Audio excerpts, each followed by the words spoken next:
Hi viewers, welcome to our channel. మంత్రి కొండా సురేఖ గారి పైన అక్కినేని నాగార్జున గారు క్రిమినల్ డిఫమేషన్ కేసు అయితే నమోదు చేయడం మనం చూసాం. సో ఇవాళ నాంపల్లి స్పెషల్ కోర్టులో అయితే విచారణ జరిగింది. విచారణలో భాగంగా నాగార్జున గారి స్టేట్మెంట్ ని అండ్ నాగార్జున గారి మేనకోడలు సుప్రియ గారి స్టేట్మెంట్ ని కూడా కోర్టు వారు రికార్డ్ చేసుకున్నారు అని చెప్పేసి వార్తలు అయితే వినిపిస్తున్నాయి. కోర్టుకి నాగార్జున గారితో పాటు ఆయన సతీమణి అమల గారు అండ్ నాగ చైతన్య గారు కూడా వచ్చారు.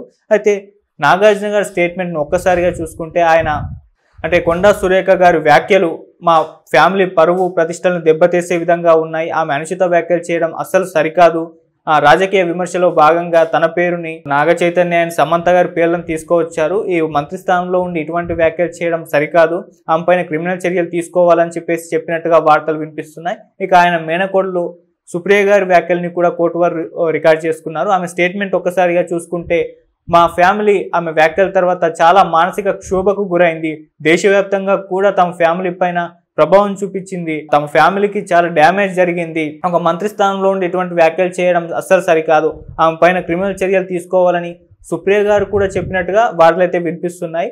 ఇక మూడవ సాక్షి వెంకటేశ్వర్లు ఆ స్టేట్మెంట్ కూడా ఇవాళ రికార్డ్ చేసుకోవాల్సి ఉండగా ఆయన గైర్హాజరయ్యారు, ఆయన కోర్టుకు హాజరు కాలేదు అని వార్తలు వినిపిస్తున్నాయి. సో ఆయన ఎందుకు హాజరు కాలేదు అన్నది తెలీదు. అసలు ఈ మూడో సాక్షి వెంకటేశ్వర్లు గురించి కూడా పెద్ద ఇన్ఫర్మేషన్ అయితే తెలీదు. అయితే కోర్టు వారు వాదోపవాదనలు మొత్తం ఈ స్టేట్మెంట్ రికార్డ్ చేసుకున్న తర్వాత 10వ తారీఖున ఈ పిటిషన్ అయితే వాయిదా వేశారు. సో 10వ తారీఖున ఏదైనా ఒకటి నిర్ణయం కొలికి వచ్చే అవకాశం ఉంది అని కూడా చెప్తున్నారు. అదే 10వ తారీఖున మూడో సాక్షి వెంకటేశ్వర్లు స్టేట్మెంట్ ని కూడా రికార్డ్ చేసుకోబోతున్నట్టుగా వార్తలు అయితే వినిపిస్తున్నాయి. ఇక మంత్రి కొండా సురేఖ గారి స్టేట్మెంట్ ని కూడా ఇవాళ రికార్డ్ చేసుకోబోతున్నారు, లేకుంటే 10వ తారీఖు రికార్డ్ చేసుకోబోతున్న విషయం కూడా తెలియాల్సింది. కొంతమంది ఈ రోజే టైం ఇచ్చారు ఆమెకి, లేదు ఇంకొంతమంది 10వ తారీఖు అని అంటున్నారు. ఇంకా ఈవినింగ్ నైట్ టైంలోకి ఒక అప్డేట్ అయితే వస్తుంది. ఇక అమలా గారి స్టేట్మెంట్ ని కూడా రికార్డ్ చేసినట్టుగా వార్తలు అయితే వినిపిస్తున్నాయి. ఒకసారి ఈ వివాదం గురించి మాట్లాడితే అంటే కొండా సురేఖ గారు కేటీఆర్ గారిని టార్గెట్ గా పెట్టుకొని కొన్ని వ్యాఖ్యలు అయితే చేస్తారు. అందులో నాగార్జున గారి ఫ్యామిలీని అండ్ సమంత గారిని ఇన్వాల్వ్ చేయడం ఒక్కసారిగా వివాదాస్పదంగా మారిపోయింది. సో నాగార్జున గారి పైన సమంత గారి పైన వ్యాఖ్యలు చేయడంతో సినిమా ఇండస్ట్రీ అంతా కూడా ఆమెకు అగెనిస్ట్ గా మారి సో బయటకు వచ్చి సోషల్ మీడియాలో వాళ్ళ అభిప్రాయాలను వెలుబుచ్చారు. అంటే సినిమా ఇండస్ట్రీ జోలికి వస్తే మేము సహించేది లేదు అని చెప్పేసి అన్నారు.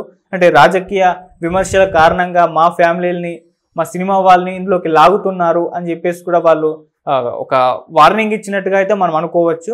సో ఈ విధంగా సినిమా ఇండస్ట్రీ నుంచి పెద్ద స్థాయిలో నాగార్జున గారికి సమంత గారికి అయితే మద్దతు లభించింది. అటు కొండా సురేఖ గారి పైన తీవ్ర స్థాయిలో సోషల్ మీడియాలో అండ్ సినిమా ఇండస్ట్రీలో విమర్శలు అయితే వెల్లువెత్తాయి. ఈ నేపథ్యంలోనే కాంగ్రెస్ పార్టీ కొండా సురేఖ గారి పైన యాక్షన్ తీసుకుంటుంది అని చెప్పేసి చాలా మంది అనుకున్నారు, సస్పెండ్ చేయడము ఇంకేదో చేయడము ఖచ్చితంగా చేస్తారనుకున్నారు. కాకపోతే అది ఏమీ జరగలేదు. ఆమె కాంగ్రెస్ పార్టీ నుంచి పూర్తి స్థాయిలో మద్దతు లభించింది. సో అంటే కొండా సురేఖ గారు అంటే సమంత గారు నా వ్యాఖ్యల పట్ల బాధపడి ఉంటే ఖచ్చితంగా నేను నా వ్యాఖ్యల్ని వెనక్కి తీసుకుంటానని చెప్పేసి కూడా చెప్పారు. సో దాంతో కాంగ్రెస్ వాళ్ళు ఏమన్నారంటే కొండా సురేఖ గారు తన వ్యాఖ్యల్ని వెనక్కి తీసుకున్నారు, ఇంతటితో ఈ వివాదం సమసిపోయింది, దీన్ని పెద్ద ఇష్యూ చేయకండి, దీన్ని పెద్ద రగడ చేయకండి అని చెప్పేసి వాళ్ళు అన్నారు. ఇక సినిమా ఇండస్ట్రీ నుంచి చాలా మంది కొండా సురేఖ గారు అగెన్స్ట్ గా పోస్టులు పెట్టారుగా, వాళ్ళందరి పట్ల కాంగ్రెస్ నేతలు అయితే స్పందించారు.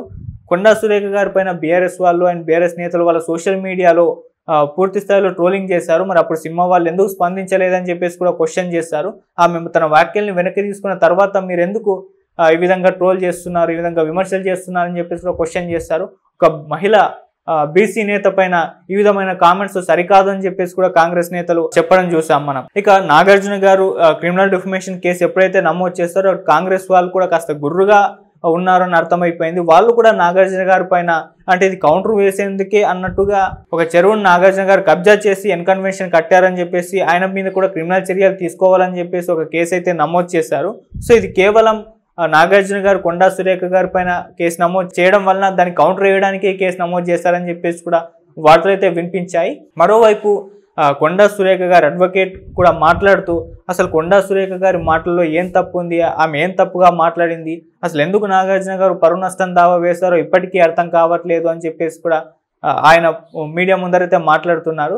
సో స్పష్టంగా అంటే కొండా సురేఖ గారి వ్యాఖ్యల్ని మనం ఒకసారి చూసుకుంటే సాధారణ ప్రేక్షకుడికి లేని సాధారణ మనుషులకు కూడా అందరికీ అర్థమైపోతుంది అందులో ఏముంది, ఆమె ఏం తప్పుగా మాట్లాడింది అన్నది. మరి ఎందుకు ఈయన అడ్వకేట్ ఈ విధంగా మాట్లాడాలన్నది తెలీదు. ఆయన నాగార్జున గారి పైన ఇంకా కేసులు పెడతామన్నట్టుగా కూడా ఆయన మాట్లాడడం మనం చూస్తూ ఉన్నాం. ఇక సమంత గారు కూడా ఇవాళ హైదరాబాద్ అయితే రాబోతున్నారు. అంటే ఒక మూవీ అలియా భట్ గారు ఒక మూవీ రిలీజ్ ఈవెంట్కి అయితే రాబోతున్నారు. మరి ఇష్యూ పైన ఆమె కూడా స్పందిస్తారు, ఆమె కూడా లీగల్గా ఫైట్ చేస్తారని చెప్పేసి చాలా మంది అనుకుంటున్నారు. మరి ఆమె లీగల్గా ఫైట్ చేస్తారా, లేకుంటే ఈ ఇష్యూ గురించి మీడియా ముఖంగా ఏమన్నా స్పందిస్తారా అని చెప్పేసి చూడాల్సి ఉంది. సమంత గారు అప్పుడే ఒక ట్వీట్ చేసి హూందాగా ట్వీట్ చేశారు. మనకు అందరికీ తెలిసింది, అంటే నా జర్నీని చిన్న చూపు చూడకండి, ఈ ఇండస్ట్రీలో నిలబడడానికి చాలా శక్తి కావాలి. ఇక నా విడాకుల విషయానికి వస్తే అది పూర్తిగా నా వ్యక్తిగతం, ఇద్దరి ప్రమేయంతోనే, ఇద్దరి సమ్మతితోనే, అంటే రాజకీయ కుట్ర లేకుండానే విడాకులు జరిగాయని, అందుకే నన్ను రాజకీయాల్లోకి లాగద్దని చెప్పేసి కూడా అప్పట్లో తన సోషల్ మీడియా ద్వారా వ్యక్తం చేయడం మనం చూసాం. ఇక మరోవైపు అమల గారు కూడా ఫైట్ చేస్తున్నారు. ఈ వివాదాన్ని ప్రియాంక గాంధీ గారి దృష్టికి అండ్ రాహుల్ గాంధీ గారి దృష్టికి కూడా తీసుకెళ్లారు. అక్కడ హైకమాండ్ నుంచి కూడా సురేఖ గారి పట్ల ఏదైనా యాక్షన్ తీసుకోవాలని ఆమె కోరారు అని చెప్పేసి కూడా వార్తలు వినిపించాయి. కాకపోతే ఇప్పటికీ మనం చూస్తే అటువంటిది ఏమీ కనబడట్లేదు. కాంగ్రెస్ పూర్తిగా కొండా సురేఖ గారికి మద్దతుగా నిలిచింది. సో ఆమె పైన విమర్శలు చేస్తున్న వారికి కౌంటర్లు కూడా వేస్తుంది. సినిమా ఇండస్ట్రీ పైన అండ్ నాగార్జున గారి పైన మనం క్లియర్గా చూస్తున్నాం.